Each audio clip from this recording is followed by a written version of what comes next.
The autumn sun cast long shadows across Arlington National Cemetery, where rows of white headstones stretched like silent sentinels into the distance. Veterans Day 2023.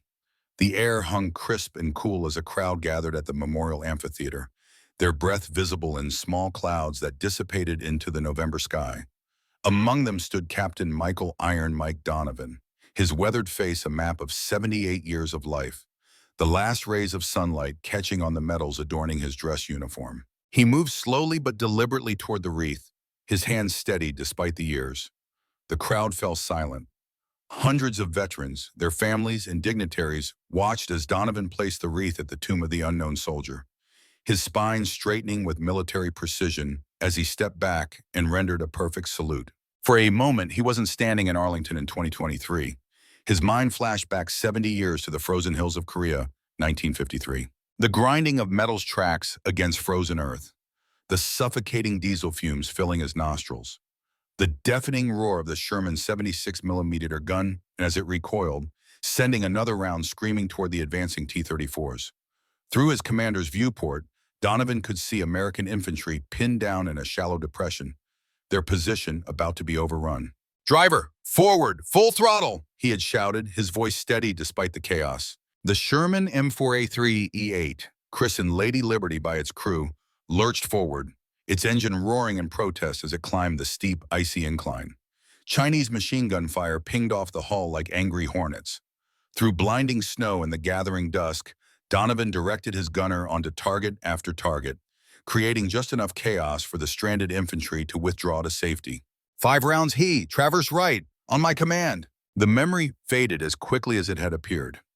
Donovan found himself back at Arlington, staring at the polished white marble of the tomb. The ceremony concluded and the crowd began to disperse, but a small group of veterans approached him, their eyes filled with respect and curiosity. "Captain Donovan," one of them said, extending his hand. "James Winters, 3rd Armored Division, Vietnam. It's an honor, sir." Donovan shook the man's hand firmly.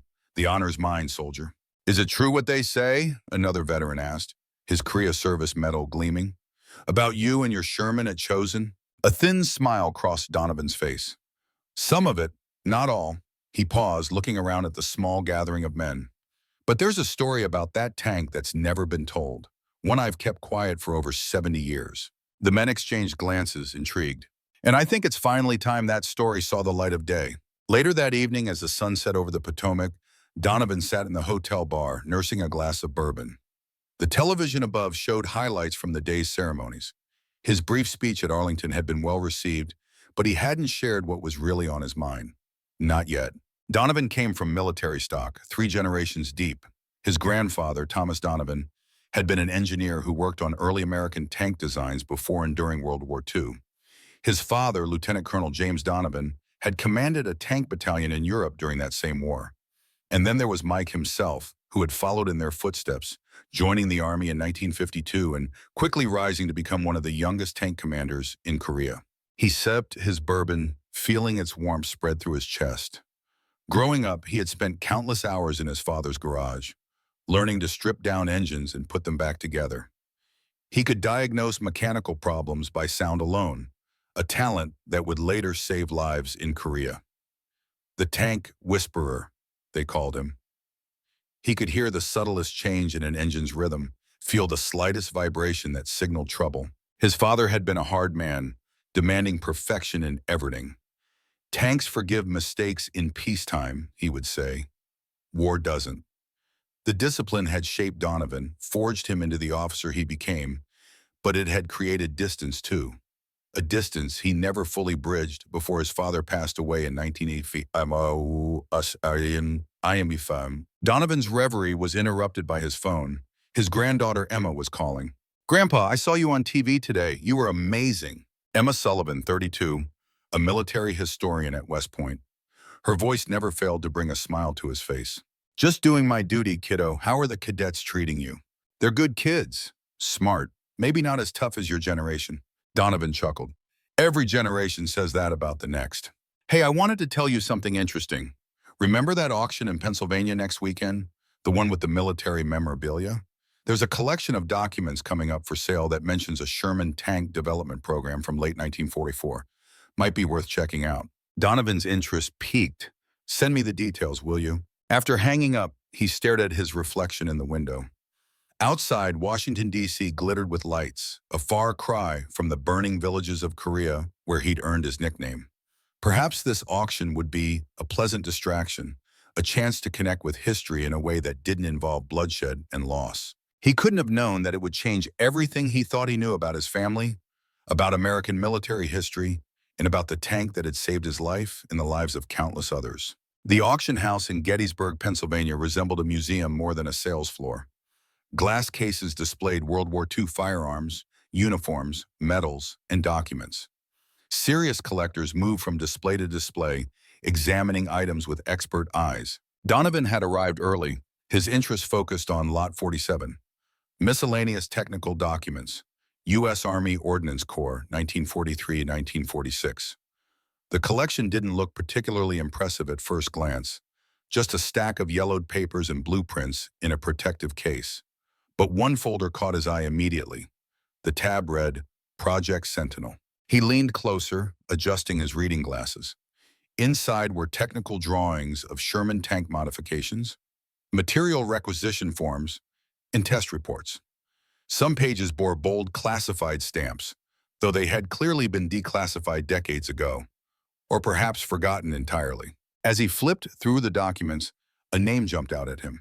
Thomas Donovan, his grandfather. I didn't know you worked on this, Donovan whispered, scanning the page that listed personnel assigned to Project Sentinel. The auction began, and Donovan sat through 46 lots with growing impatience.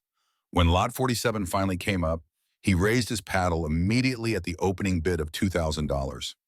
A few other bidders showed interest, but Donovan was relentless, eventually securing the collection for nearly $8,000. Worth every penny, he muttered as he signed the credit card receipt. That night in his hotel room, Donovan spread the documents across the bed, organizing them chronologically. Project Sentinel, he learned, was a highly classified program initiated in late 1944 to develop advanced Sherman tanks for the anticipated invasion of Japan. But this wasn't just another upgunning or armor upgrade. Integrated infrared vision system, he read aloud from one document. Prototype electromagnetic armor. Advanced stabilization gyroscope. Technologies that wouldn't become standard until decades later. And there was more. Notes about an experimental power system based on captured German research. Detailed reports on armor compositions that could defeat the dreaded 88mm German guns. But it was a memo dated August 20th, 1945, just after Japan's surrender, that truly caught his attention. With the conclusion of hostilities, Project Sentinel will transition from combat preparation to research status. The three prototype vehicles, designated SL-1, SL-2, and SL-3, will be retained for extended testing. All project documentation is reclassified to top secret. Personnel reassignments forthcoming. Donovan sat back, his mind racing. 3 prototypes, and his tank in Korea, his Lady Liberty, had sported a small, mysterious SL-2 stamped on its data plate. A detail he had noticed but never understood. Son of a gun, he whispered. I was commanding a ghost. The realization hit him like artillery fire.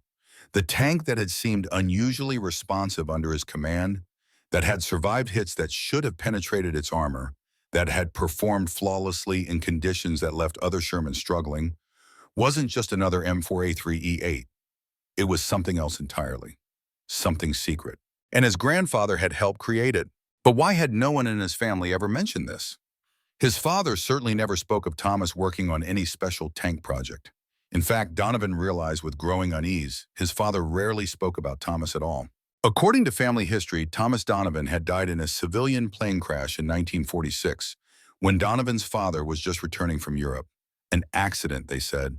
Nothing more. Donovan pulled out his phone and called Emma. I need your help, he said when she answered. I need you to look into a classified Army program from 1944 to 1946, called Project Sentinel. That's specific. What am I looking for? Anything about my grandfather, Thomas Donovan, and anything about 3 special Sherman tanks, designated SL-1 through SL-3. I can try the Army archives, but if it was classified, just do what you can. And Emma, keep this between us for now. After hanging up, Donovan carefully repacked the documents. He needed to talk to someone else. Someone who might remember details about Lady Liberty that he had missed. someone who had been there with him in Korea. It took 3 days to track down Harold Doc Wilson. Now 79 and living in a retirement community in Phoenix, Arizona, Wilson had been the tank technician for Donovan's crew, the man who had kept Lady Liberty running through freezing temperatures and ammunition shortages. They hadn't spoken in almost 20 years, not since a veterans reunion in 2004, but the moment Wilson's voice came on the phone, it was as if no time had passed. "Iron Mike Donovan," Wilson said, his voice rougher but still carrying that Tennessee drawl. "I thought you might have died and not told anybody." Donovan laughed. "Still kicking, Doc. How's retirement?" "Boring as watching paint dry. What can I do for you, Captain?" "I need to ask you about our old girl, about Liberty." A pause. "What about her? Do you remember anything unusual? Anything that set her apart from other Shermans?" Another long pause. Then, "You fishing for something specific, Mike?" "I think our tank was special, Doc. Part of a secret program called Project Sentinel. Did you ever notice anything strange? Anything that didn't add up?" Wilson's voice dropped. "Come to Phoenix, Captain. Some things shouldn't be discussed over the phone, even after all these years." 2 days later, Donovan sat on Wilson's patio, surrounded by potted cacti and with a view of distant mountains. Despite the warmth of the Arizona afternoon, he felt a chill as Wilson pulled out a small, worn notebook from a locked desk drawer. "I kept records," Wilson explained, opening the notebook to reveal meticulous notes, diagrams, and measurements. "Maintenance log, not the official one I turned in, but my own. Things didn't make sense with that tank, Mike. Parts that never wore out that should have. Systems I couldn't recognize, and this." He turned to a page with a careful drawing of a data plate, different from the standard identification plates on Sherman tanks. It showed the designation SL2 along with a series of numbers and a strange symbol that resembled a phoenix rising from flames. "Found this behind the assistant driver's panel when I was fixing a short circuit. Wasn't supposed to be there. Wasn't like any plate I'd ever seen." Donovan nodded slowly. "Did you ever tell anyone?" "Who would I tell?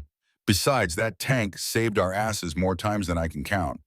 Wasn't about to risk having her taken away for some brass to study." Donovan pulled out the Project Sentinel documents, spreading them on the table. Wilson's eyes widened as he scanned the technical specifications. "Jesus," he whispered. "We were riding around in a damn science experiment." "A successful one," Donovan pointed out. "Does this explain why she could take hits that would have brewed up any other Sherman? Or why she could climb those frozen hills when other tanks got stuck? Or how about that night near the Chosen Reservoir when we could see in near-zero visibility?" Donovan nodded. "Experimental armor, advanced transmission, and apparently an early infrared vision system. And they just let us take this thing into combat without telling us what it could do? That's what I aim to find out." They spent hours going through the documents and comparing them with Wilson's notes. The picture that emerged was fascinating but incomplete. Project Sentinel had created 3 prototype Sherman tanks with technologies years ahead of their time. But what happened after the war? How did SL2 end up in Korea? And where were the other 2 prototypes? More importantly, why was this program erased from history? As the sun set, casting long shadows across the patio, Wilson asked the question that had been on Donovan's mind since the auction. "Your grandfather helped build these tanks. Did your father ever mention it?" Donovan shook his head. "Never, and now I'm wondering why. Maybe he didn't know. Or maybe he was told to forget." The next morning, Donovan received a call from Emma. Her voice was tight with excitement. "I found something, Grandpa, in the National Archives.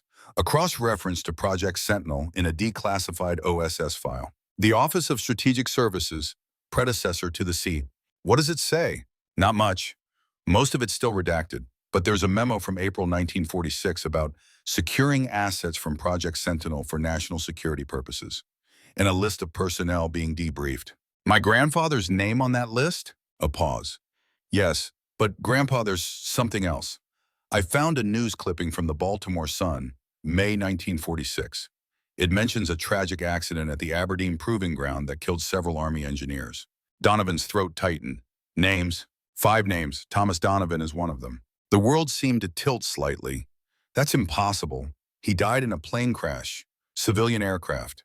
"That's not what this article says, Grandpa. It specifically mentions a testing mishap with experimental military equipment." Donovan gripped the phone tighter. "Text me everything you found. I'm coming to West Point. We need to talk in person." After hanging up, he stared out at the Arizona desert, his mind in turmoil. His grandfather hadn't died in a plane crash. He had died at Aberdeen, presumably while working on Project Sentinel, and his father had lied about it all these years. Why? As he packed his bag, his phone chimed with an incoming email, an auction house follow-up survey. He was about to delete it when another email arrived, this one from an unfamiliar address, jreynolds@pentagon.mil. The subject line read simply, Project Sentinel Inquiry. Donovan opened it with trepidation. Captain Donovan, it has come to our attention that you have recently acquired documents relating to a classified World War II era program. As these materials may still contain sensitive information, we request that you surrender them to DoD representatives for review. Please contact this office to arrange transfer. Regards, Colonel James Reynolds, Pentagon Historical Review Office. Donovan read the email twice. How did they know about his purchase? Who was monitoring him and why? After 70 years, what could possibly remain sensitive about an experimental tank program from World War II? Unless Project Sentinel wasn't really over. He forwarded the email to Emma with a brief message. Looking into this. Be careful what you access online. We'll call later. Then he called Wilson, who answered on the first ring. Doc, pack a bag. We're going to New York. What's happening? Someone at the Pentagon knows what we're doing, and they don't like it. After 70 damn years? You're kidding me. I wish I were. I'll pick you up in an hour. As Donovan drove toward Wilson's retirement community, his mind raced through possibilities. Project Sentinel was supposed to have ended in 1946, the same year his grandfather died. The tanks were prototypes, never mass-produced. Yet one of them ended up in Korea years later, under his command. And now, decades after the fact, the Pentagon was concerned about documents from the program becoming public. Something wasn't adding up. He pulled into Wilson's driveway to find the old tank technician waiting with a small suitcase and a determined expression. Just like old times, Wilson said as he climbed into the passenger seat, rushing toward trouble instead of away from it. Donovan managed to smile. Only this time we don't have 70 tons of steel protecting us. Speak for yourself, Wilson patted his hip. I've got a titanium one of these now. The flight to New York was uneventful, but Donovan couldn't shake the feeling of being watched. At LaGuardia, as they waited for their luggage, he noticed a man in a dark suit observing them from near the car rental counters. When Donovan looked directly at him, the man turned away, speaking into what appeared to be a Bluetooth earpiece. We've got company, Donovan murmured to Wilson. Wilson didn't turn around. Figured as much. What's the play, Captain? We stick to the plan, meet Emma at West Point, review what she's found, then decide our next move. And the spook? Let him follow. Maybe we'll learn who's pulling his strings. The drive up the Hudson Valley would normally have been pleasant, especially with the fall colors still clinging to the trees. But Donovan checked the rearview mirror too often to enjoy the scenery. A black SUV had been 3 cars behind them since they left the airport. Still with us? Wilson asked, gazing out at the river. Like a bad penny. Might be time to show them some of those evasive maneuvers you were so proud of. Donovan considered this. Not yet. I want to know how far they'll go. At West Point, Emma met them at the Visitors Center. At 32, she was the image of her grandmother, with the same intelligent eyes and determined chin. She hugged Donovan tightly, then shook Wilson's hand. It's an honor, Sergeant Wilson. My grandfather has told me so many stories about you. All lies, I'm sure, Wilson smiled. And it's just Doc now. Haven't been a sergeant since Eisenhower was president. Emma led them to her office in the history department, a small but tidy space filled with books and military memorabilia. She locked the door behind them. I've gathered everything I could find, she said, gesturing to her desk where folders and printouts were arranged in neat stacks. It's not much, but it's fascinating and potentially explosive. We're being followed, Donovan said bluntly. Pentagon's interested in what we're doing. Emma nodded, unsurprised. I figured as much when my database searches started getting flagged. Someone's monitoring research queries about Project Sentinel. Show us what you've got, Wilson urged, before our friends decide to join the party. Emma opened a folder. Project Sentinel officially ran from October 1944 to May 1946. Its stated purpose was to develop next-generation tank technologies for the planned invasion of Japan. When the war ended, it continued as a research program. Then in May 1946, there was an accident at Aberdeen Proving Ground that killed 5 engineers, including your grandfather, Thomas Donovan. She slid a photocopy of the newspaper article across the desk. The headline read, Tragic Accident Claims Lives of 5 at Army Test Facility. The official story released to the public was vague, just mentioning experimental equipment. But internal documents tell a different story. She produced another document, this one stamped confidential but later declassified. This is a report to the Secretary of War about the incident. It references a catastrophic power plant failure in vehicle SL-1 that resulted in immediate casualties and terminal damage to the prototype. Donovan scanned the document, his throat tight. They were inside the tank when it happened. Emma nodded grimly. Testing a new power system from what I can piece together. Something based on German technology captured toward the end of the war. What kind of power system could kill 5 men? Wilson asked. That's where the trail goes cold. Most of the technical documents about the power plant remain classified. But whatever it was revolutionary enough that the Army covered up the real cause of the accident and swore the survivors to secrecy. Including my father, Donovan said quietly. Most likely, he was just back from Europe, still an active duty officer, perfect position to be pressured into maintaining the official story. Donovan stood and paced the small office. So my grandfather dies in this accident with the first prototype. What about the other two, SL-2 and SL-3? Emma pulled out another folder. SL-3 was dismantled after the accident, its technologies harvested for other projects. But SL-2, your Lady Liberty, was mothballed until Korea when it was quietly reactivated and assigned to the 6th Tank Battalion. To you. Why me? Was it coincidence? Emma exchanged a glance with Wilson. I don't think so, Grandpa. I found your original orders. You were specifically requested for that command by Colonel Walter Hayes. He was one of the original Project Sentinel supervisors. The pieces were starting to fit together. Hayes had always shown a special interest in Donovan's career, from his officer training to his assignments. At the time, Donovan had attributed it to his father's connections. Now he realized Hayes had been watching over Thomas Donovan's son, guiding him toward a reunion with his grandfather's creation. Hayes knew my father from the European theater, Donovan said slowly. He came to our house a few times when I was a kid. Always asked about my mechanical aptitude, my interest in tanks. He was grooming you, Wilson said, making sure the right man got assigned to that tank. But why keep it secret from me? Why not tell me what SL-2 could do? Deniability, maybe, Emma suggested. If the tank performed unexpectedly well, it could be attributed to your skills rather than its special features. And if anyone started asking questions, they'd blame the commander, not the technology, Donovan finished. Classic military thinking. A knock at the door interrupted them. Emma moved to answer it, but Donovan held up a hand, signaling her to wait. The knock came again, more insistent. Dr. Sullivan, it's campus security. We need to speak with you immediately. Emma looked at Donovan, who nodded reluctantly. She unlocked the door to find 2 men in West Point security uniforms, accompanied by a third man in a dark suit, the same one who had watched them at the airport. Captain Michael Donovan, the suited man asked, his eyes finding Donovan immediately. Colonel James Reynolds, Pentagon Historical Review Office. I believe you received my email. Donovan straightened to his full height, military bearing returning instantly. I did. I was planning to respond after completing some personal research. I'm afraid that won't be possible.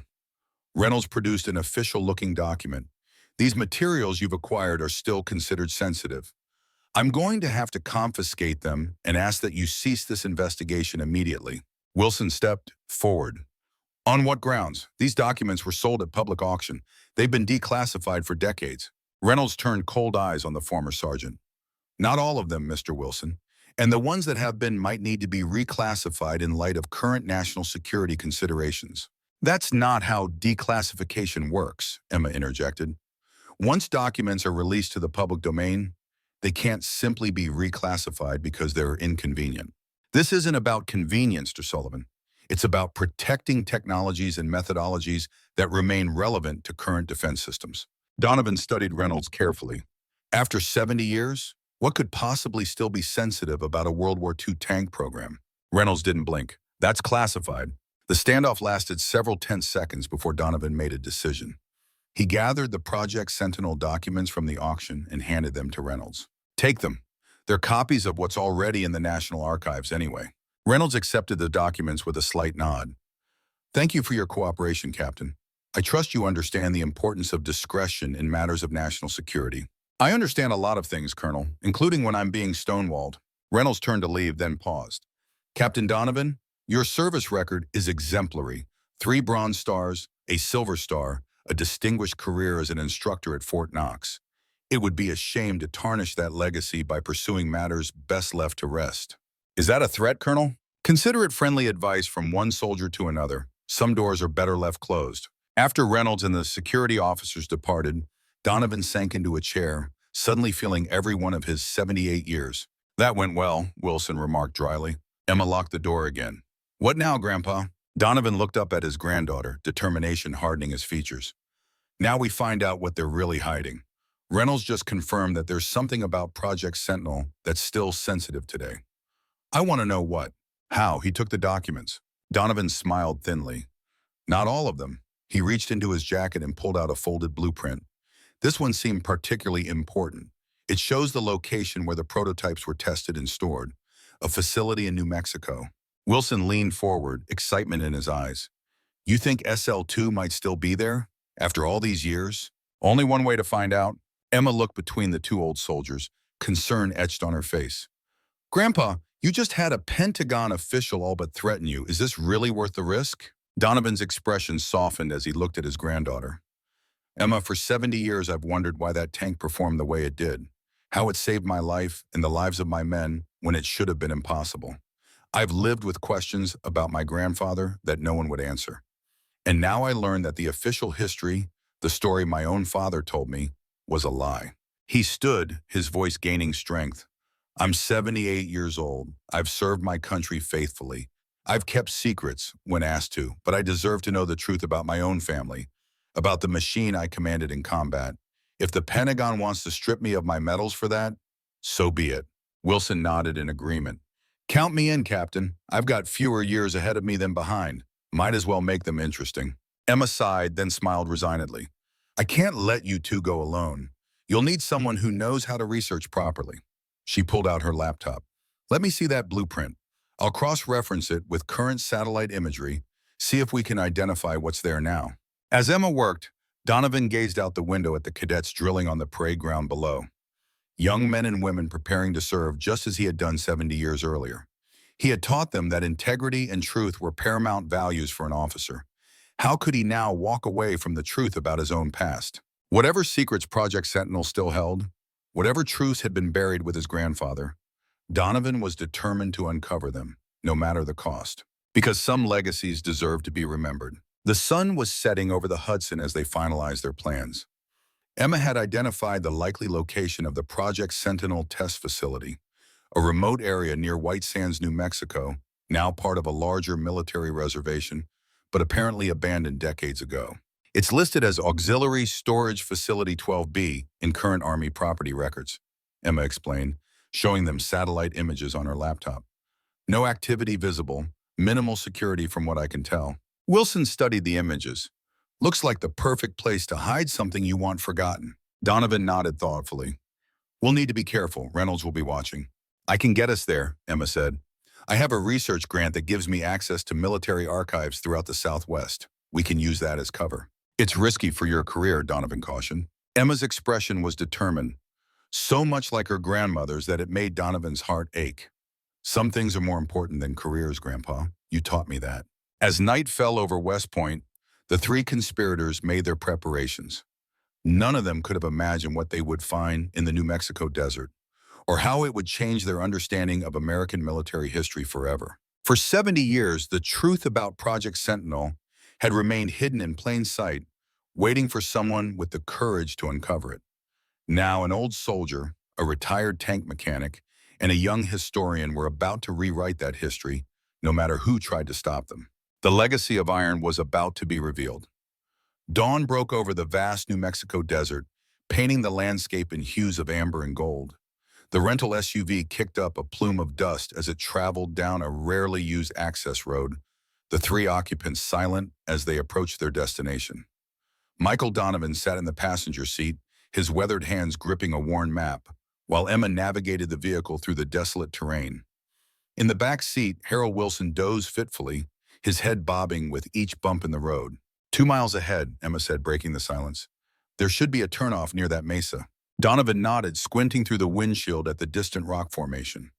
The morning sun glinted off his silver hair as he surveyed the landscape, searching for any sign of movement or surveillance.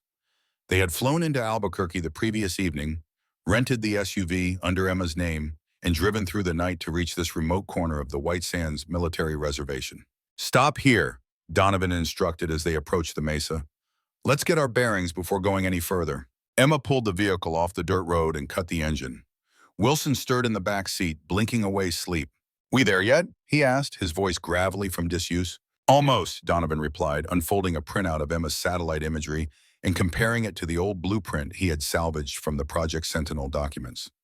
"The facility should be just beyond that ridge. According to this, it was built into the side of the hill for concealment and protection." Emma pulled out her binoculars and scanned the area. "No visible security, no vehicles. If there's anyone stationed here, they're keeping a low profile. Or the place has been abandoned for decades," Wilson offered, joining them outside the vehicle and stretching his stiff legs. "Perfect place to hide something you want forgotten." Donovan checked his watch. 0630 hours. "We move on foot from here, stay alert. Even abandoned military facilities can have surprises." They gathered their backpacks containing water, emergency supplies, and the tools Wilson had insisted on bringing. "Never know when you might need to convince a rusty door to open," he had explained when packing an assortment of picks, wrenches, and a compact battery-powered cutting tool. The trio set off toward the ridge, walking in silence across the desert hardpan. Despite his age, Donovan moved with the purposeful stride of a man who had spent decades in uniform, his eyes constantly scanning the terrain ahead. Behind him, Wilson moved more slowly but just as deliberately, while Emma kept pace alongside, her academic demeanor giving way to the focused attention of someone entering potentially hostile territory. After 20 minutes of careful progress, they crested the ridge and looked down into a shallow depression on the other side. There, partially concealed by years of drifting sand and desert growth, stood a concrete bunker entrance built into the hillside. A faded sign, barely legible after decades of desert sun, identified the facility: U.S. Army Auxiliary Storage Facility 12B, authorized personnel only. "There she is," Wilson murmured. "Looks like nobody's been here in years." "Don't be too sure," Donovan cautioned, noticing the lack of desert plants immediately around the entrance. "Someone's been keeping that area clear." They approached cautiously, alert for any sign of monitoring equipment. The massive steel door at the entrance was secured with a heavy padlock, its metal surprisingly free of rust in the dry desert air. Wilson examined the lock. "Military grade, but old. I can handle this." While Wilson worked on the lock, Emma circled the perimeter of the entrance, taking photos with her phone. "Grandpa, look at this," she called, pointing to a small metal plate embedded in the concrete near the doorframe. A familiar symbol was stamped into the metal, a phoenix rising from flames, the same symbol Wilson had documented on the Lady Liberty tank years ago in Korea. Donovan felt a chill despite the warming desert air. "We're in the right place." A satisfying click announced Wilson's success with the lock. "We're in business, Captain," he said, removing the lock and pulling open the heavy door with surprising strength for his age. The door swung open on remarkably well-maintained hinges to reveal a dark corridor leading into the hillside. The air that escaped from within was cool and stale, carrying the faint odor of old metal and machine oil. "Anyone bring a flashlight?" Wilson asked. Emma produced 3 heavy-duty tactical lights from her backpack, handing one to each of them. "West Point Historical Society field equipment," she explained with a smile. "We take our research seriously." Donovan switched on his light, illuminating a concrete passage that extended about 30 yards before ending at another heavy door. "Stay close. Watch your step." They moved forward cautiously, their footsteps echoing in the confined space. The corridor was clean, with no debris or animal intrusions, another sign that the facility wasn't as abandoned as it appeared. The second door was unlocked, opening easily when Donovan turned the large wheel at its center. Beyond lay a cavernous room hewn from the natural rock of the hillside and reinforced with concrete. As their flashlight beams swept across the space, all 3 froze in astonishment. There, in the center of the chamber, sat a Sherman tank. Not just any Sherman, but an M4A3E8 virtually identical to the Lady Liberty that Donovan had commanded in Korea. Its olive drab paint was faded but still visible, and despite decades in storage, the vehicle appeared remarkably well preserved. "Sweet Jesus," Wilson whispered. "Is that—" "SL3, Donovan said, his voice tight with emotion as he spotted the designation stenciled on the hull. "The 3rd prototype." Emma moved closer, her flashlight beam revealing additional details. "I thought you said SL3 was dismantled after the accident with SL1. "That's what the documents claimed," Donovan replied, circling the tank with reverence. Obviously, someone decided to preserve it instead. Wilson was already examining the vehicle with a professional eye. She's been maintained. Look at the tracks. No rust. The rubber road wheels are still pliable. Someone's been taking care of this old girl. Donovan climbed onto the hull and opened the commander's hatch, shining his light into the interior. The familiar layout brought a flood of memories. The cramped fighting compartment, the smell of metal and canvas, the positions where his crew had sat during those harrowing days in Korea. But there were differences too. Modifications he'd never seen in a standard Sherman. "Doc, you need to see this," he called down to Wilson, who clambered up beside him with surprising agility for his age. Inside, the tank's controls and equipment were a mix of standard Sherman configurations and utterly foreign components. A modified gunner's sight, additional instruments on the commander's panel, and most strikingly, a power system unlike anything they had seen before. "What the hell is that?" Wilson asked, pointing to a cylindrical housing where the standard engine should have been. "I don't know," Donovan admitted, "but it looks similar to what was installed in Lady Liberty, the system that gave her that extra power and reliability in Korea." Emma joined them at the hatch, taking photos of the interior. "This is incredible, Grandpa, a completely preserved prototype that officially doesn't exist." As they explored further, they discovered a small office area at the rear of the chamber. Donovan found a switch on the wall, and to their surprise, the lights came on, revealing filing cabinets, a desk, and walls covered with technical schematics. "Place still has power," Wilson noted, impressed. "Someone's definitely maintaining this facility." Emma went straight to the filing cabinets, her historian's instincts taking over. "These might have the answers we're looking for." The cabinets were unlocked, containing hundreds of files organized chronologically. Emma quickly located the section covering May 1946, the month of the accident that killed Thomas Donovan and 4 other engineers. "Here," she said, pulling out a folder labeled Aberdeen Incident, May 15, 1946, SL1 Power Plant Failure. Inside was a detailed accident report, complete with photographs that made Donovan's blood run cold.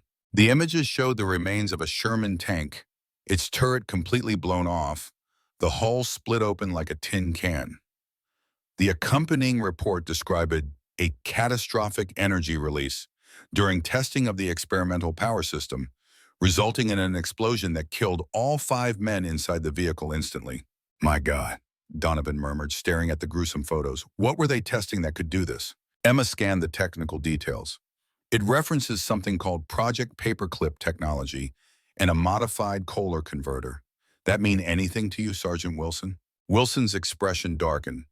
Paperclip was the program that brought Nazi scientists to America after the war, guys who worked on Hitler's wonder weapons.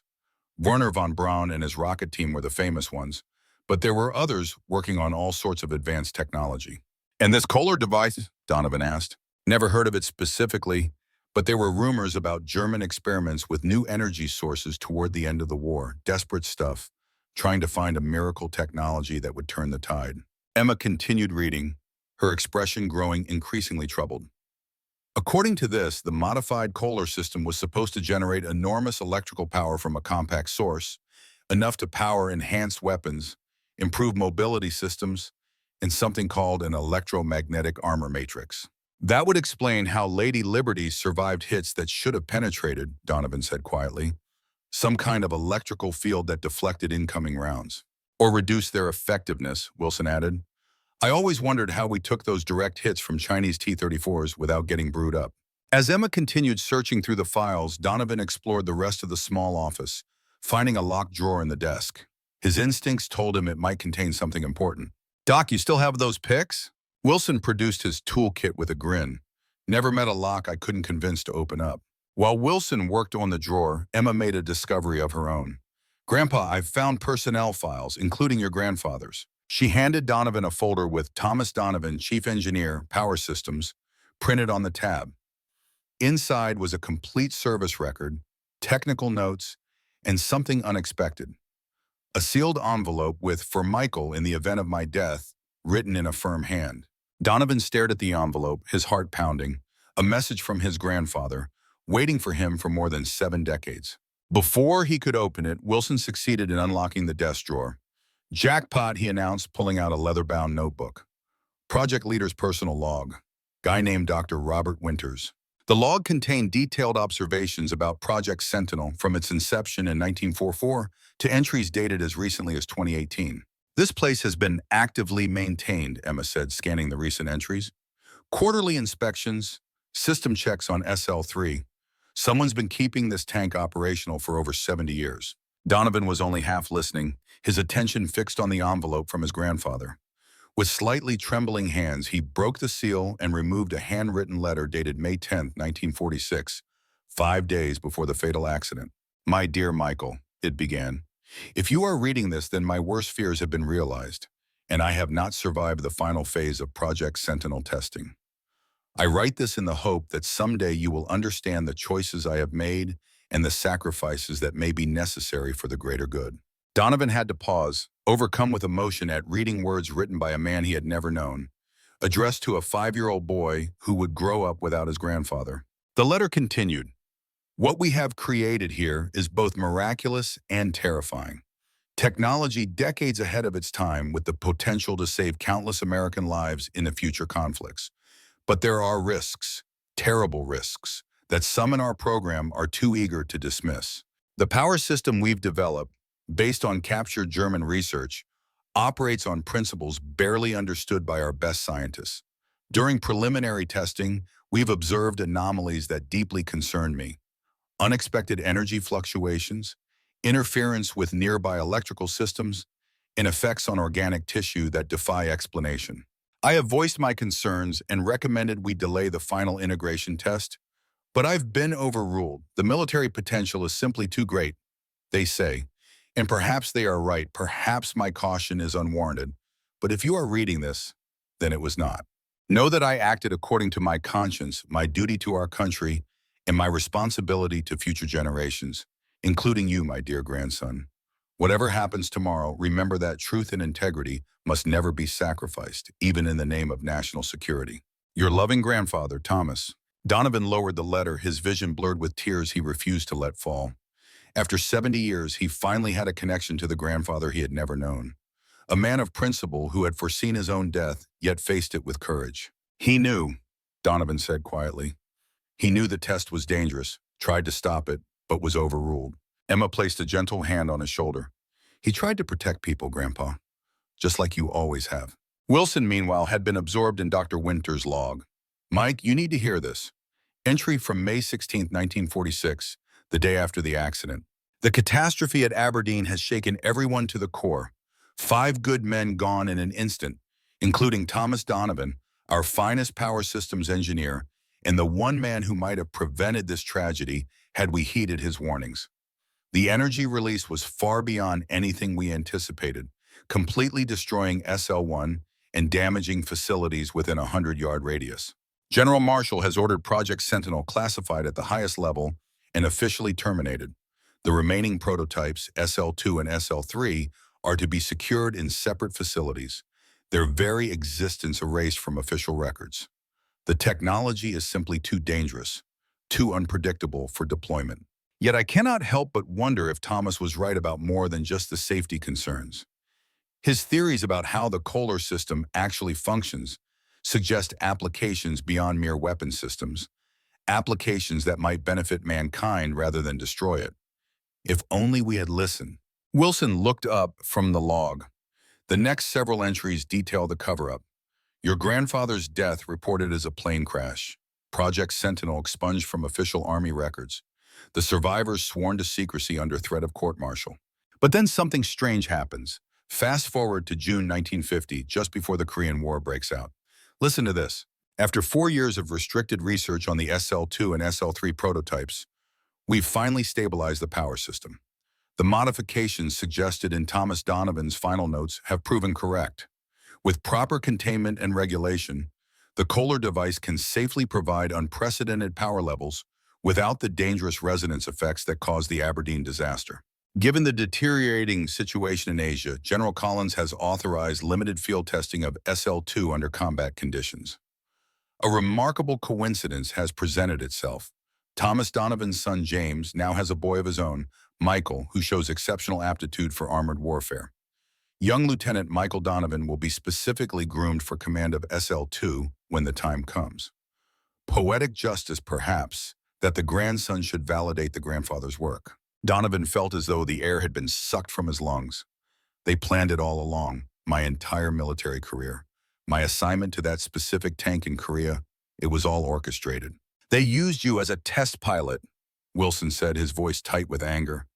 Without your knowledge or consent. Emma was furious. That's beyond unethical. It's criminal. It was war, Donovan said quietly. They needed to know if the technology worked in actual combat, and they needed someone who might have the same intuitive understanding of the system that my grandfather had. Did they ever tell your father? Emma asked. Did he know what they were planning for you? Donovan considered this, remembering his father's insistence that he focus on armored warfare during officer training, his connections that ensured Donovan's assignment to the 6th Tank Battalion in Korea. I think he must have known something, Donovan said slowly. Maybe not everything, but enough to guide me in the direction they wanted. He was always so insistent about tanks, about following in his footsteps. Now I wonder how much of that was him, and how much was Colonel Hayes and the others pulling strings. Wilson continued reading from the log, skipping ahead to entries from the Korean War period. February 1953, reports from Korea indicate SL-2 is performing beyond expectations under Captain Donovan's command. The vehicle has sustained damage that would have disabled or destroyed a standard Sherman, yet continues to function at optimal levels. Most significantly, the commander appears to have developed an almost intuitive understanding of the power system's capabilities, pushing it in ways our engineers had not anticipated. The Donovan legacy continues. Like grandfather, like grandson, Emma murmured. They must have been watching you the entire time in Korea. Every after-action report, every maintenance log, Donovan agreed. I always did wonder why headquarters was so interested in the detailed performance of one tank. As they continued exploring the facility and its records, a more complete picture emerged. Project Sentinel had created 3 prototype tanks with revolutionary technology. After the disaster with SL-1 that killed Thomas Donovan and 4 others, the project had officially been terminated. But in reality, research had continued in secret, leading to refinements that made the technology safer, if still experimental. SL-2, Donovan's Lady Liberty, had been sent to Korea as a field test, specifically assigned to Thomas Donovan's grandson. After the war, it had been quietly retired, its special components removed for further study. SL-3 had remained in storage, occasionally updated with new iterations of the technology, serving as a test bed for systems that would eventually find their way into modern military technology. So what happened to Lady Liberty after Korea? Donovan asked, leafing through the later entries in Winter's log. Emma found the answer in a separate file. According to this, SL-2 was transported back to the U.S. after the armistice, officially listed as battle damage beyond repair, and slated for scrapping.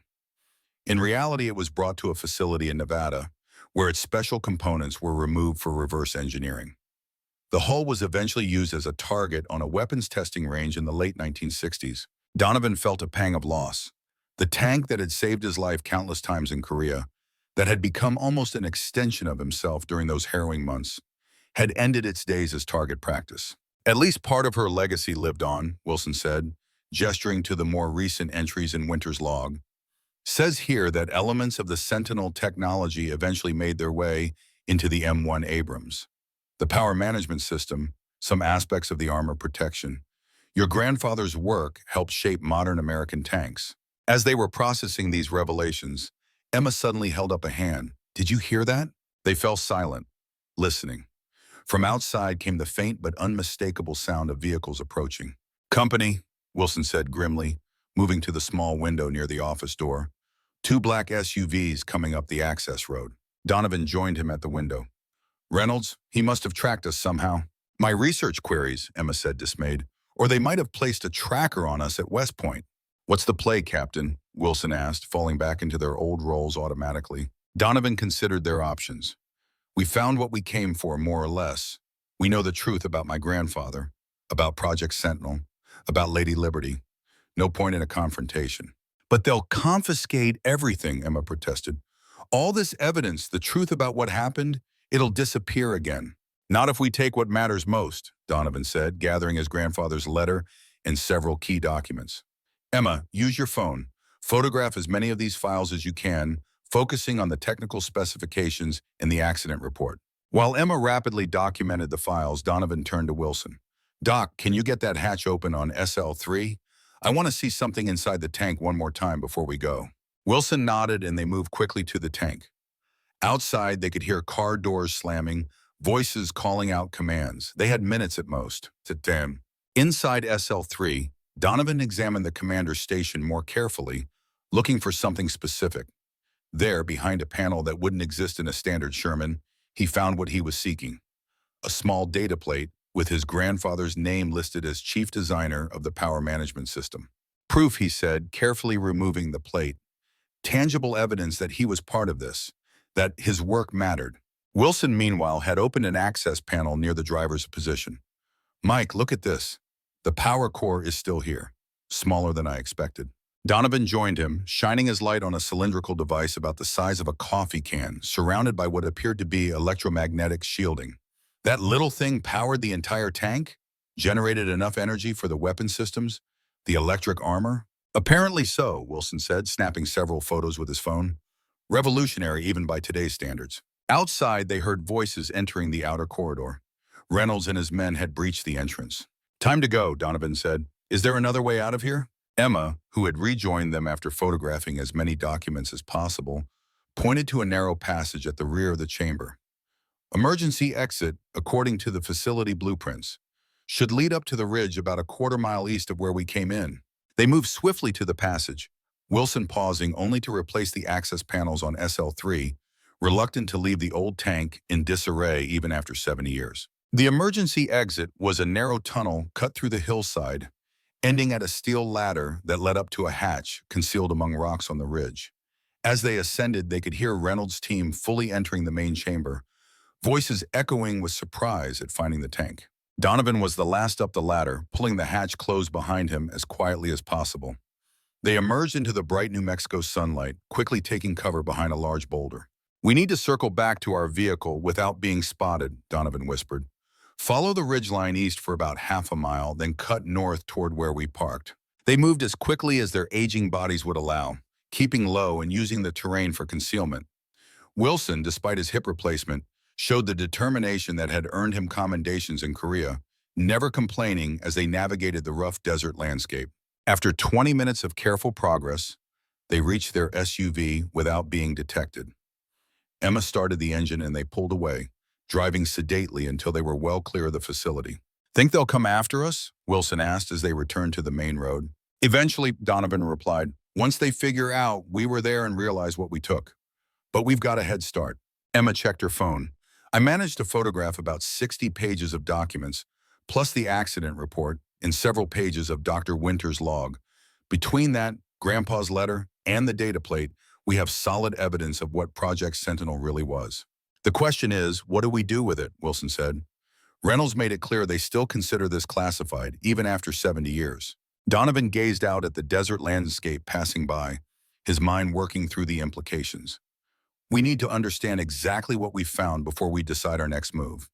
And there's someone who might help us make sense of the technical aspects." "Who?" Emma asked. "Ben Rosenberg, professor emeritus at MIT. We served together in Korea, and he went on to become one of the leading experts in energy systems.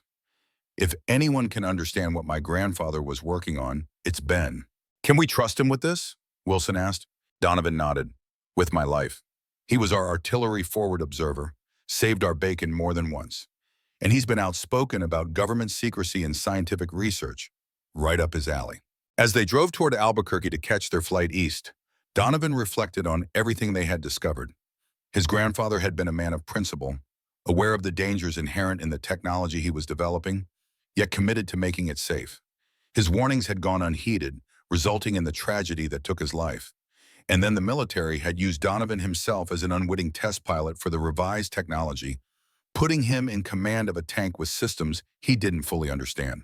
Yet that tank, Lady Liberty, had saved his life and the lives of his crew multiple times in Korea. The technology, for all its secrecy and the ethical questions surrounding its development, had proven its worth in combat. What would his grandfather think of how his work had been used? Of how his grandson had become part of the legacy he never lived to see? The data plate in Donovan's pocket felt heavy with history and unanswered questions. Questions that, after 70 years, might finally find answers. 2 days later, They sat in Professor Benjamin Rosenberg's book-lined study in Cambridge, Massachusetts, watching the elderly physicist examine the technical documents Emma had photographed. At 80, Rosenberg remained sharp-minded, his eyes bright behind thick glasses as he pored over equations and diagrams with growing excitement. Extraordinary, he murmured for the third time in as many minutes. Simply extraordinary. If these specifications are accurate, your grandfather was working with concepts decades ahead of their time. This power generation system, it's like nothing I've ever seen. Can you explain it in terms we might understand? Donovan asked. He and Wilson sat in comfortable armchairs while Emma perched on a window seat taking notes. Rosenberg looked up, his expression animated. From what I can gather, this Kohler device was based on principles of zero-point energy, what we might call vacuum energy today. The idea that seemingly empty space contains enormous potential energy that, if properly tapped, could provide virtually unlimited power. That sounds like science fiction, Wilson commented. So did nuclear energy in 1940, Rosenberg countered. The Germans were exploring some truly boundary-pushing physics toward the end of the war, desperate for a technological edge. Most of it was theoretical, impractical, or outright pseudoscience, but occasionally they stumbled onto something with real potential. He tapped the documents. This appears to be one of those cases. The Kohler device they captured and modified seems to have successfully extracted energy from quantum fluctuations in the vacuum state, albeit in an unstable, unpredictable manner. Your grandfather's notes indicate he was working on a containment system to regulate the energy output and prevent catastrophic resonance effects. The very thing that killed him, Donovan said quietly. Rosenberg nodded solemnly. The accident report suggests they pushed the system beyond its safe operational parameters, triggering a cascading release of energy that essentially created a localized matter-energy conversion event.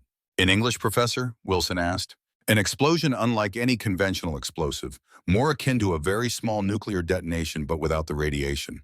Emma looked up from her notes. And this is the technology they put into a combat tank and sent to Korea with my grandfather commanding it? A refined version, according to these logs, Rosenberg clarified.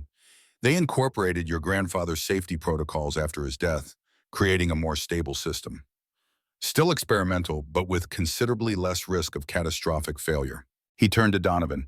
Did you ever notice anything unusual about the tank's performance?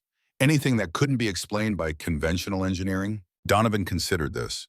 It had remarkable endurance, could run for days without refueling. Incredible torque, could climb slopes that bogged down other Shermans. And there were times when we took direct hits that should have penetrated, but didn't. The electromagnetic armor, Rosenberg nodded, a field generated by the power system that could deflect or disrupt incoming projectiles. Theoretical today, but apparently functional 70 years ago, at least in prototype form. Wilson leaned forward. So why wasn't this technology developed further? Why keep it secret all these years? Two possibilities, Rosenberg said, removing his glasses and polishing them thoughtfully. One, they couldn't reliably reproduce the effect without the original German research, which might have been incomplete. Or two, and I think this more likely, they deemed it too dangerous for widespread deployment. A power source that could potentially create explosions like what happened at Aberdeen if improperly handled.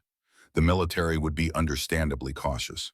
But elements of it were apparently incorporated into later tank designs, Emma noted. According to Dr. Winter's log, likely the more stable, less revolutionary aspects, Rosenberg agreed. Energy efficiency improvements, better power management systems. The truly groundbreaking elements probably remain too unpredictable for general use. Donovan pulled out his grandfather's letter, which he had read and reread dozens of times since finding it. He warned them, he saw the risks and tried to slow things down. But they were in a hurry, eager to develop the next great weapon. The eternal military dilemma, Rosenberg sighed, balancing technological advantage against safety and ethical considerations. Your grandfather stood on the side of caution, and history proved him right. At the cost of his life, Donovan said bitterly, and potentially saving countless others, Rosenberg countered. His safety protocols, implemented after his death, may have prevented similar accidents with the remaining prototypes, including the one you commanded in Korea, Mike. They sat in silence for a moment, absorbing the full implications of what they had discovered. Project Sentinel had been pioneering technology with almost limitless potential, developed in secrecy, tested in combat without the knowledge of those involved, and then partially buried for 7 decades. So what now? Wilson finally asked. We have the truth, or at least more of it than we had before. What do we do with it? That's the million-dollar question that Rosenberg said. The technology involved is still sensitive, even revolutionary by today's standards. If you go public with everything, you'll have every intelligence agency and defense contractor in the world beating down your door, not to mention the Pentagon trying to silence you. I don't care about the technology, Donovan said firmly. I care about setting the record straight about my grandfather, about honoring his contribution and his sacrifice, and about how they used you, Emma added, assigning you to that tank without your knowledge of what it really was, essentially making you an unwitting test subject. That too, Donovan acknowledged, though in wartime I might have volunteered anyway had they asked. Rosenberg stroked his beard thoughtfully. Perhaps there's a middle path, a way to honor Thomas Donovan and acknowledge the truth without compromising still sensitive technological details. I'm listening, Donovan said. A carefully framed historical account. Focus on the human story, your grandfather's role, your own unwitting part in the testing program. Acknowledge the advanced nature of the technology without delving into the specific scientific principles. Enough to establish the truth while respecting legitimate national security concerns. And who would publish such an account? Wilson asked skeptically. Reynolds made it pretty clear they want this buried forever. I have connections at the Smithsonian, Rosenberg said, and in the military history community, people who understand the importance of historical truth, even when it's uncomfortable. With the right approach, presented as filling a gap in our understanding of post-World War II weapons development rather than exposing a scandal, it might find support. Emma nodded slowly. It could work, especially if we frame it primarily as a tribute to the engineers, like grandfather's grandfather, who contributed to technologies that eventually shaped modern American armored warfare. A legacy piece rather than an expose. And what about Reynolds and his historical review team? Wilson asked. They're not going to just let this go. Let me make some calls, Rosenberg said. There are people above Reynolds in the Pentagon hierarchy who might take a more nuanced view, especially given the age of the program and the fact that much of the technology has either been superseded or already integrated into modern systems. As they discussed strategy, Donovan found his attention drawn to a framed photograph on Rosenberg's bookshelf. It showed a much younger Rosenberg with a group of soldiers beside a Sherman tank in Korea. Donovan recognized himself in the picture, standing proudly atop Lady Liberty, unaware of the secrets contained within its modified hull. 70 years, a lifetime of service, of memories, of questions unanswered until now. His grandfather's legacy interwoven with his own in ways he never could have imagined. Whatever came next, whether public recognition or continued resistance from the Pentagon, Donovan had found the truth he sought. Thomas Donovan had been a man of principle, an engineer whose work had been decades ahead of its time, a voice of caution silenced too soon. And in commanding Lady Liberty in Korea, Michael Donovan had, in some small way, completed the work his grandfather began. The legacy of Iron would endure, no matter what official history might record. The following morning, as they prepared to meet with one of Rosenberg's contacts at Harvard's Kennedy School of Government, Donovan received an unexpected call. The number was blocked, but something told him to answer. Captain Donovan, said a familiar voice. Colonel Reynolds, I think it's time we had a proper conversation, don't you? Donovan gestured to Emma and Wilson, mouthing Reynolds, as he put the phone on speaker. I'm listening, Colonel. We know you were at the New Mexico facility. We know what you found there. And we know you're currently consulting with Professor Rosenberg about the technical aspects of Project Sentinel. Donovan exchanged glances with the others. They were being watched closely. If you know all that, Donovan replied evenly, then you know we've discovered the truth about my grandfather's work, about how his death was covered up, and about how I was unknowingly used to test his technology in Korea. That's one interpretation, Reynolds said. Another is that you have accessed highly classified information that, even after 7 decades, remains sensitive to national security interests. Information that, if made public, could compromise ongoing research and development programs. The core technology was developed 70 years ago, Colonel, and has evolved continuously since then, Reynolds countered. The principles your grandfather pioneered have applications far beyond what you've discovered, applications that remain vital to American military superiority today. Donovan considered this. What exactly do you want from us, Colonel? A pause. I've been authorized to offer you a compromise. In 2 hours, a car will arrive at Professor Rosenberg's residence. It will bring you to a secure facility where you'll meet with someone who can provide context that might change your perspective on what you've learned.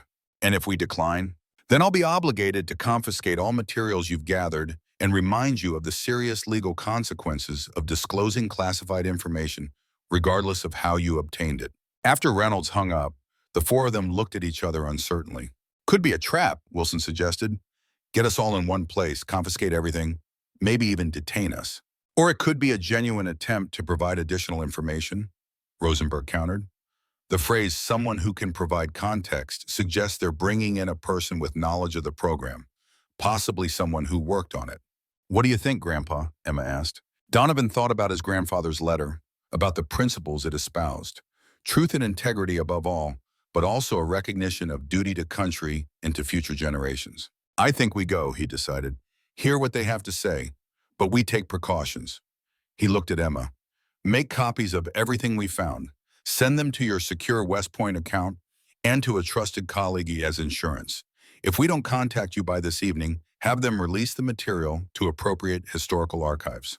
Emma nodded. I know just the person. My department chair is a stickler for historical accuracy, even when it contradicts official narratives. And I'll leave notes with my attorney, Rosenberg added, along with instructions to go public if anything happens to us. Wilson chuckled. Just like old times, preparing for an advance into enemy territory. Except this time, we're a lot older and have a lot less armor. 2 hours later, a black SUV with government plates pulled up outside Rosenberg's home. The driver, a young woman in a dark suit who introduced herself only as Agent Davis, escorted them to the vehicle. Where are we going? Donovan asked as they settled into the spacious back seat. A secure facility in Boston, Davis replied vaguely, about 30 minutes from here. The drive took them through the heart of Boston and eventually to a nondescript office building near the harbor. Inside, after passing through layers of security that included retinal scanners and armed guards, they were led to a conference room on the top floor. Waiting for them was Colonel Reynolds, looking less confrontational than he had at West Point, and an elderly man in a wheelchair whom Donovan didn't recognize at first. Then the man smiled, and despite the decades that had passed, Donovan suddenly knew exactly who he was looking at. Dr. Winters, he said in astonishment. Robert Winters, the project leader, whose log they had discovered in New Mexico, was well into his 90s now, frail, but with eyes that remained sharp and alert. Captain Donovan, Winters replied, his voice thin but steady. Or should I say Michael, after all these years of watching your career from afar, it seems we're finally meeting in person. Please sit down. We have much to discuss. As they took their seats around the conference table, Donovan couldn't help but feel that they had just crossed a threshold into territory even more unexpected than what they had already discovered. The living architect of Project Sentinel was about to fill in the missing pieces of a puzzle that had shaped not only Donovan's life, but potentially the course of American military technology for 7 decades. The legacy of iron was about to reveal its final secrets. So Robert Winters leaned forward in his wheelchair, his thin hands trembling slightly as he placed a weathered leather portfolio on the conference table. For a man in his 90s, his eyes remained remarkably clear, piercing blue beneath bushy white eyebrows. The room fell silent as he opened the portfolio to reveal documents bearing faded top-secret stamps. Captain Donovan, Winters began, his voice soft but steady. For over 70 years, I've been the custodian of Project Sentinel's legacy. I've watched you from afar, from your first tank command in Korea to your retirement from Fort Knox.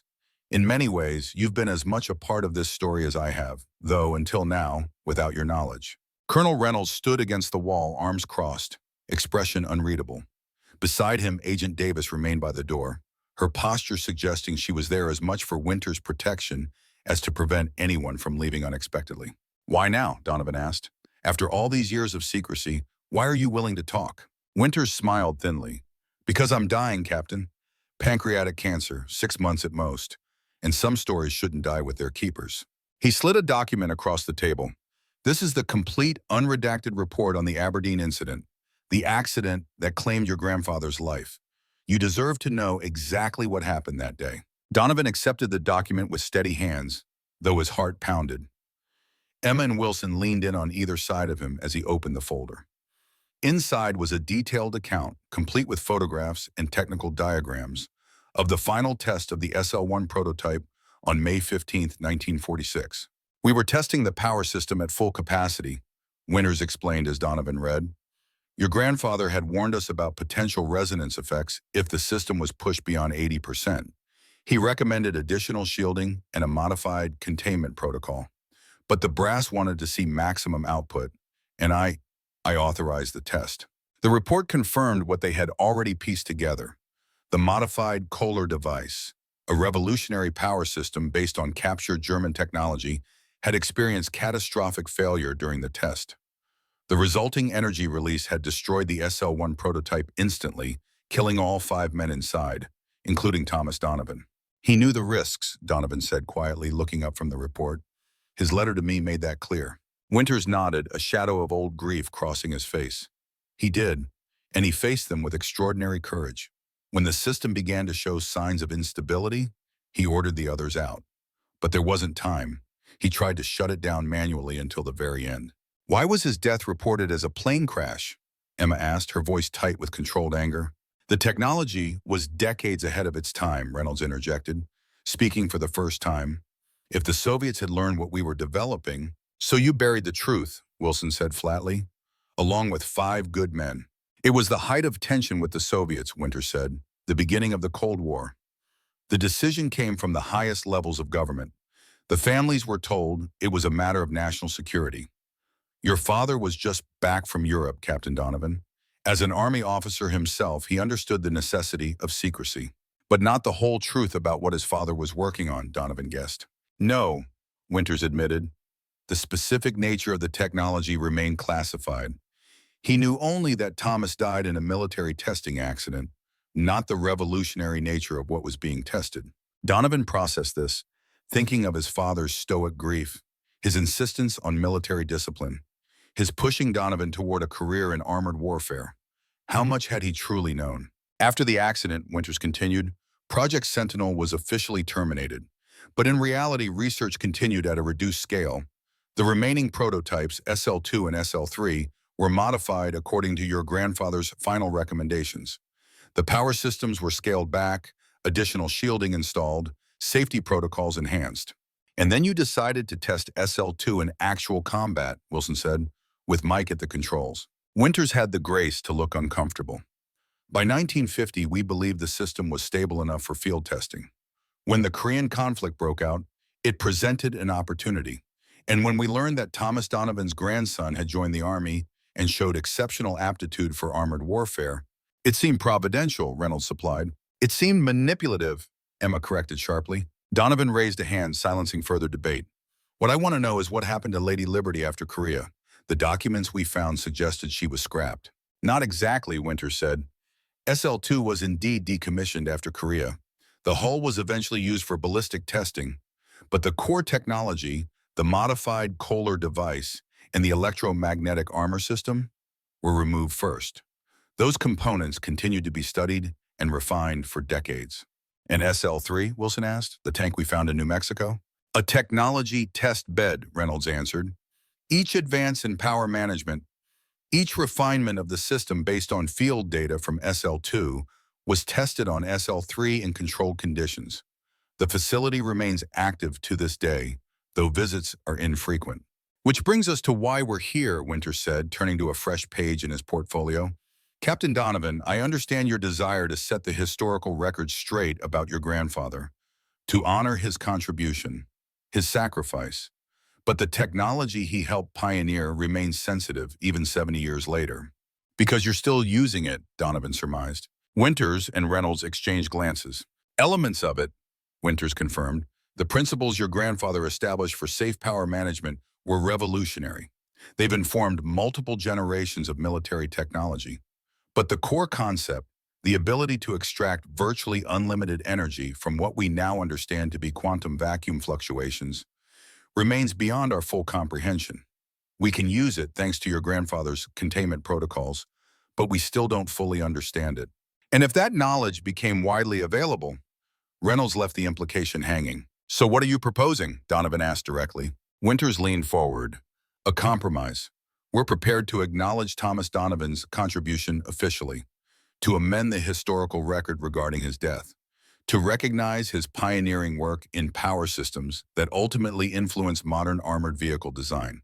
What we can't do is release the specific technical details of how the Kohler device functioned.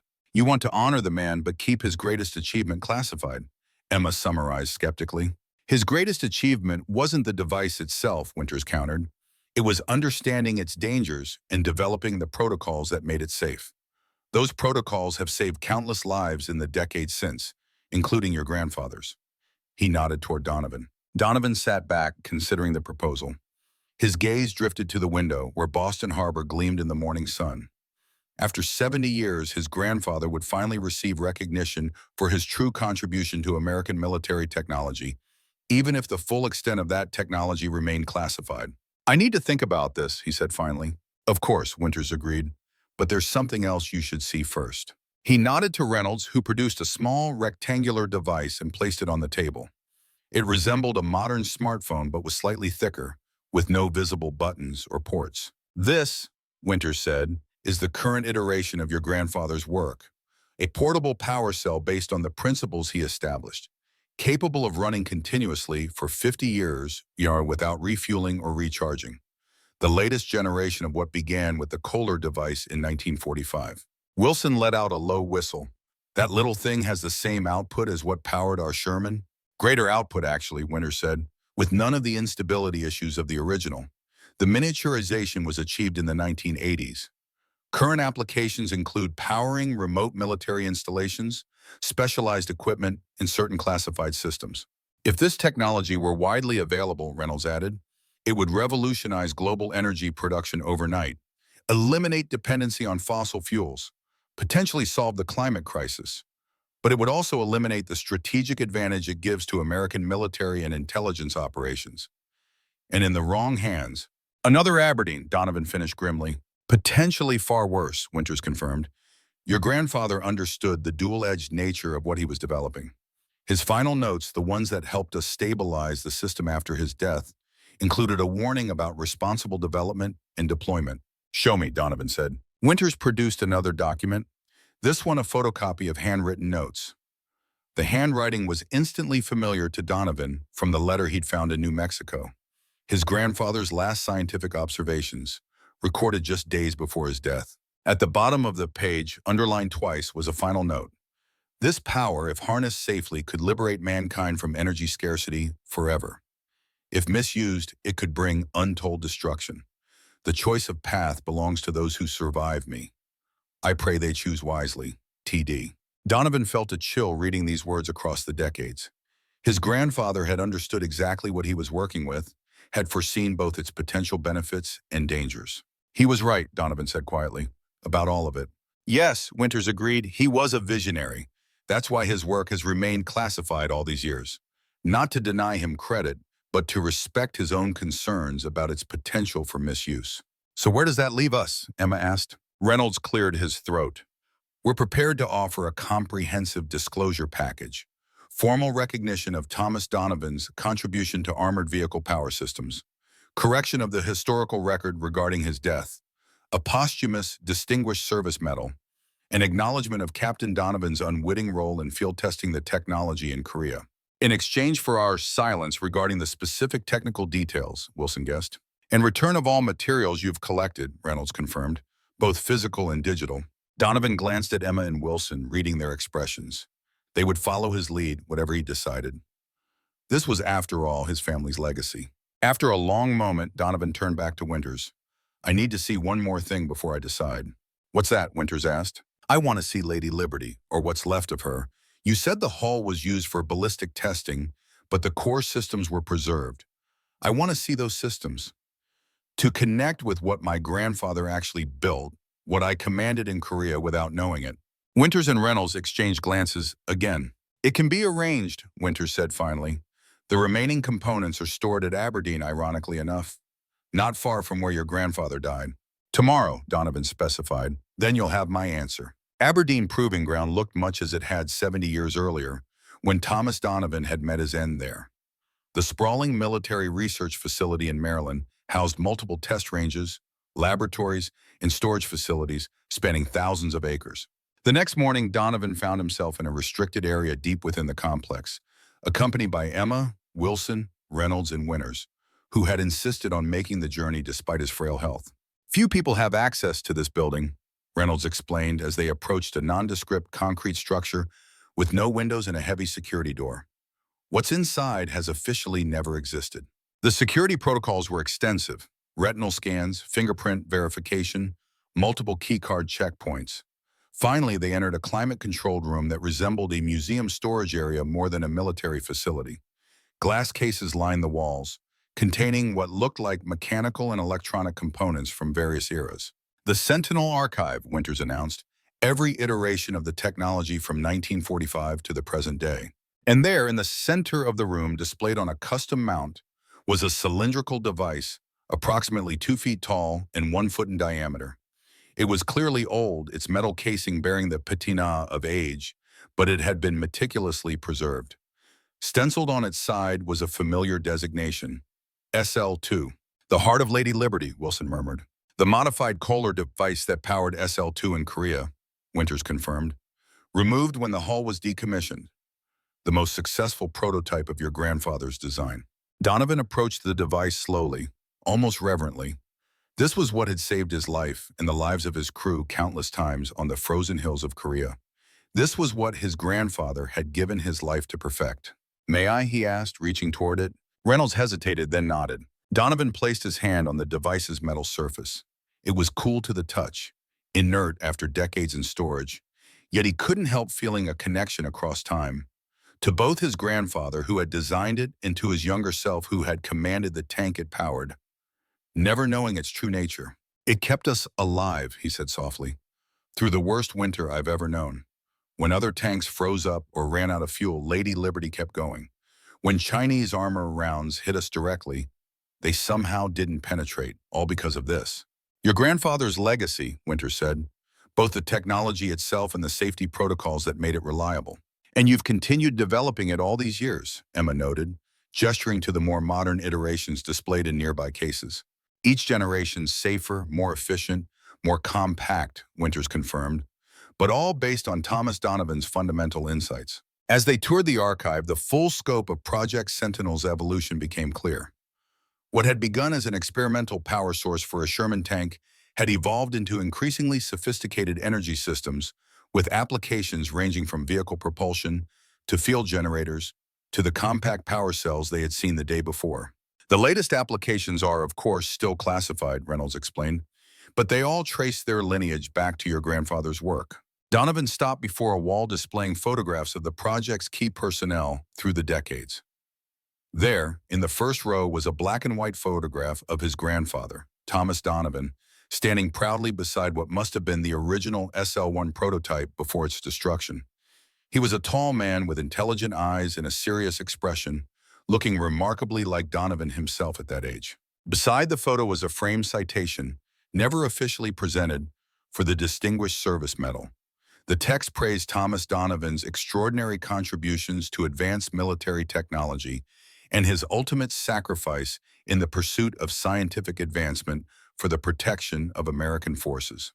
We prepared this years ago, Winters said, following Donovan's gaze, waiting for the day when the program might be declassified enough to honor him publicly. That day never came, until perhaps now. Donovan turned to face Winters and Reynolds. I've seen enough, he said. I'm ready to discuss terms. They gathered in a conference room adjacent to the archive, the morning sunlight slanting through high windows, casting long shadows across the table. My grandfather believed in truth and integrity above all, Donovan began. He also understood duty to country and responsibility to future generations. I believe he would want his contribution recognized, but not at the cost of potentially dangerous technology falling into the wrong hands. Reynolds nodded, looking relieved. Then you'll accept our proposal? With conditions, Donovan replied firmly. First, my grandfather receives full public recognition for his contribution to advanced power systems for armored vehicles, with the Distinguished Service Medal presented posthumously at a formal Pentagon ceremony. Agreed, Winters said immediately. Second, the historical record is corrected regarding his death. The truth about the Aberdeen accident is officially acknowledged, even if the specific technology being tested remains classified. That can be arranged, Reynolds confirmed. Third, a permanent exhibit at the Smithsonian's American History Museum documenting my grandfather's work in general terms and his influence on subsequent military technology. Winters and Reynolds exchanged glances. That's pushing the boundaries of what we can disclose, Reynolds said cautiously. I'm not asking for technical specifications, Donovan clarified. Just recognition that his work on advanced power systems fundamentally changed American military technology and influenced modern designs. After a moment, Winters nodded, acceptable with proper security review of the exhibit content. Fourth, Donovan continued, formal acknowledgement of how I was used as an unwitting test subject in Korea and recognition for the crew of SL-2 who also participated without their knowledge. Potentially problematic, Reynolds frowned. It establishes a precedent regarding disclosure of classified field testing. It's non-negotiable, Donovan said firmly. These men risked their lives. Some died. They deserve recognition, even if the full nature of what they were testing remains classified. After a tense silence, Winters spoke up. It can be framed as recognition for their service aboard an experimental vehicle with advanced systems. Details of those systems can remain classified. Reynolds considered this, then nodded reluctantly. Acceptable with careful wording.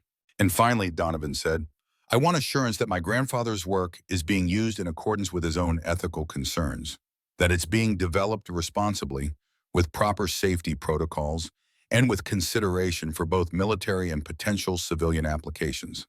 That's not something we can guarantee in perpetuity, Reynolds objected. Then create an oversight committee, Donovan countered. Include civilian scientists, ethicists, military personnel. Call it the Donovan Committee if you want, but establish a formal mechanism to ensure this technology isn't misused or developed recklessly. Winters smiled faintly. Your grandfather would approve of that suggestion. He always advocated for ethical oversight of advanced technology. After further discussion, the terms were finalized. Donovan, Emma, and Wilson would surrender all materials they had collected regarding the technical aspects of Project Sentinel.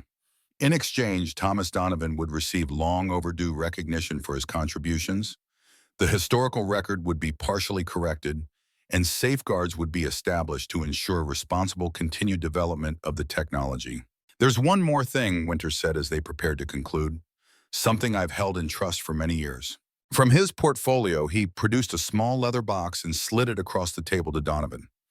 Inside was a pocket watch, well-maintained but clearly antique, with the initials TD engraved on the back. Your grandfather's, Winters explained. He always kept it perfectly set. Said an engineer should be precise in all things. It was recovered after the accident, one of the few personal effects that survived. I've kept it safe, hoping someday to return it to his family. Donovan accepted the watch with trembling hands. Opening it, he found an inscription inside the cover. Time is the fire in which we burn. Use it wisely. ED to TD. From his wife, Donovan murmured. My grandmother Eleanor, I barely remember her. He consulted that watch constantly, Winters recalled, especially during tests, always concerned about precision, about getting the timing exactly right. It seems fitting it should return to you now. Donovan closed the watch carefully and slipped it into his pocket, feeling its weight against his heart. A tangible connection to the grandfather he had never known, yet whose legacy had shaped his life in ways he was only now beginning to understand.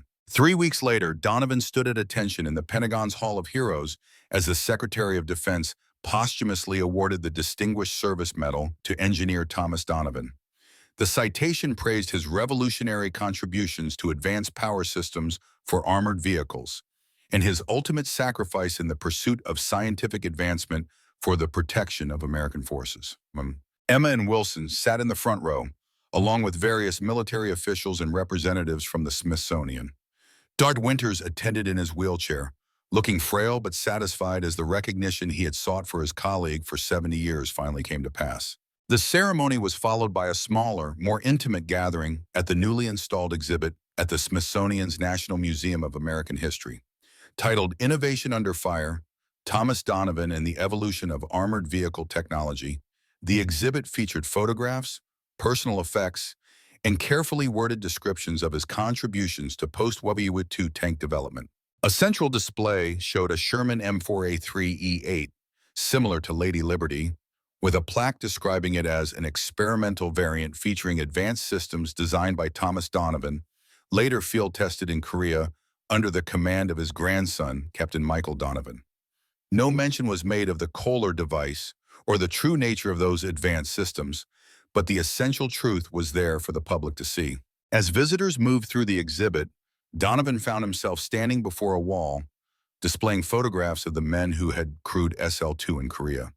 Their names were listed alongside a citation recognizing their service aboard an experimental vehicle testing classified advanced technologies. It wasn't the full truth, but it was more recognition than they had ever received before. They would be proud, Wilson said, joining him before the display, especially Jackson and Peterson, two crew members who hadn't made it home from Korea. Yes, Donovan agreed quietly, they would. Later that evening, Donovan sat alone on a bench overlooking the National Mall, watching as the setting sun painted the Washington Monument in hues of gold and amber. He held his grandfather's pocket watch, feeling its comfortable weight in his palm, listening to its steady tick marking the passage of time. 70 years, a lifetime spent without knowing the full truth of his family's legacy, of his own unwitting role in testing technology decades ahead of its time. Now, in the twilight of his life, those missing pieces had finally fallen into place. Emma found him there as darkness began to fall, the city lights coming on around them. She sat beside him, respecting his silence for a moment before speaking. "The first meeting of the Donovan Committee is scheduled for next month," she said. "They've asked me to serve as the historical consultant." Donovan nodded, unsurprised. Emma's academic credentials and her connection to the Donovan legacy made her an obvious choice. "Keep them honest," he said. "That's the plan," she promised. "Make sure grandfather's work continues to be developed responsibly, with proper oversight." "He would appreciate that," Donovan said, closing the pocket watch and returning it to his pocket. "The chance to do things right this time." "Dr. Winters asked me to give you something," Emma said, producing a small flash drive. "He said it contains his personal recollections of working with your grandfather. Nothing classified, just memories. Things he thought you should know." Donovan accepted the drive, touched by the gesture. "I'll listen to them soon." They sat together as full darkness descended, the Washington skyline glittering before them. Generations of Donovans, connected across time by service, sacrifice, and a revolutionary technology that had changed the course of American military history, even as it remained hidden from public view. "What now, Grandpa?" Emma asked eventually. Donovan considered this. At 78, after a lifetime of service, and with the truth about his family's legacy finally secured, what did the future hold? "I think," he said slowly, "it's time to write my memoirs. The full story, as much as I'm now permitted to tell. Not just for posterity, but for all those men who served alongside me without knowing what they were really part of." "I'd like to help," Emma offered. "Between my historical training and your first-hand experience, we could create something important."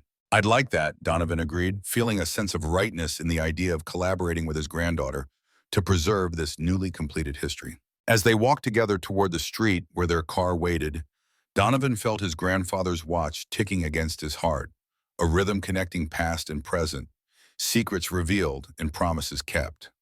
The legacy of the Donovans, of innovation, service, and sacrifice, would continue, shaped by new generations, but rooted in the principles that Thomas Donovan had lived and died for. The legacy of iron would endure, no longer hidden in shadow, but standing proudly in the light of historical truth.